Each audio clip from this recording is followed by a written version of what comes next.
DIY tabletop circular saw, and it is converted from a rechargeable 18-volt circular saw. The circular saw is Craftsman's, an old tap, an old one.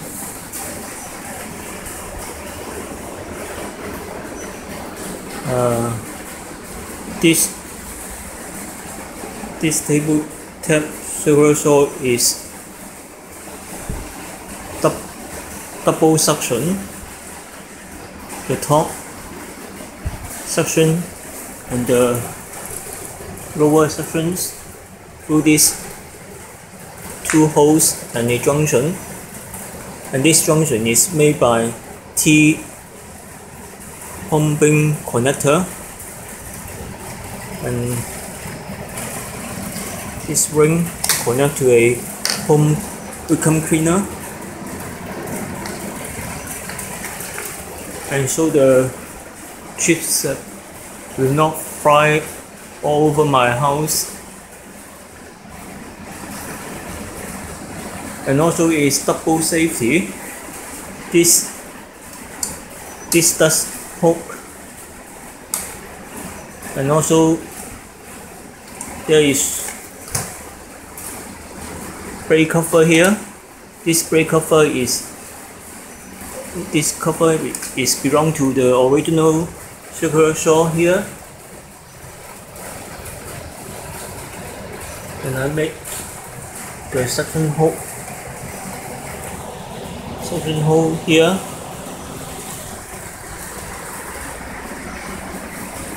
and to provide more convenient use and also more safety, I installed the pedal so I can operate it by pedal. In case I finish the job, I will release, and also in emergency case I will release the pedal to stop the machine. And here there is a graduation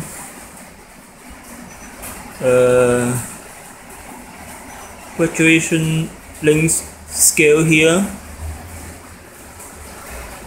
It's not right here. One side here, another side here, and also on this rear end, so I can position this guide parallel with the table or with the cutting blade, and cut the workpiece piece up more accurately. And this vertical swinging arm, you can see here, I can adjust the hook cover position. And for the circular saw, originally is a rechargeable circular saw. Now I convert it into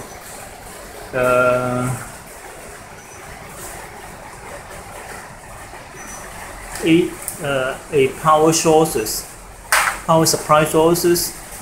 Here is 18 volt, 13 ampere switching supply. It provides sufficient power to this circular saw.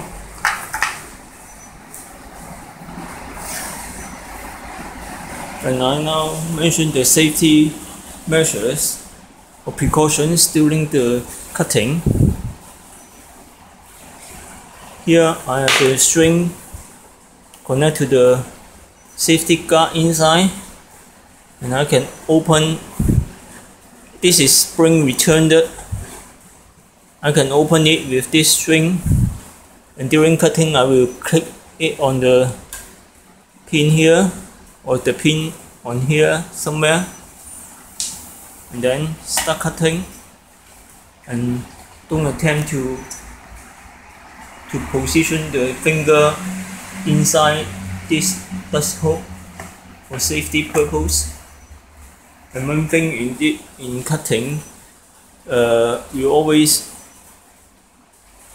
face the problems that when cutting it across the blade, it will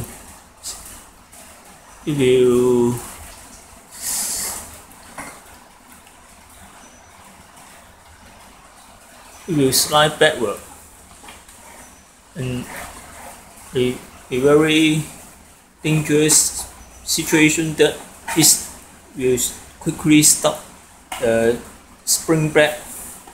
This is because the end of the rotation of cutter is in this direction, and at this position, at the front position, there is no problem. The cutting falls downward to the workpiece, but after passing through the center line, the cutting force will move the workpiece upwards, and then it will upward and then fly the workpiece backward and hit your cells. So how to prevent these happenings when we cut things? There is two portions. One portion is this side, one portion is another side. We always press on one portion only. For me, I will use my hand to press on this portion and leave this cutout piece freely. So this cutout piece will be freely moved, so it will not, when it touch the cutting teeth at the rear end, it will slightly move outward, and instead it will fly back, shooting out. So it's a safety precaution, and also I will use this wooden stick or brush in case I need to cut the small piece. I need to press inside the hook. I will use this wooden piece to press on the workpiece instead of my hand.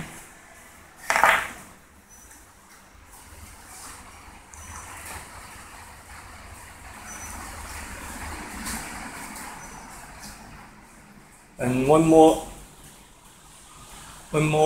function features of this setup is all the things can be dismantled, and when this machine is not used, I can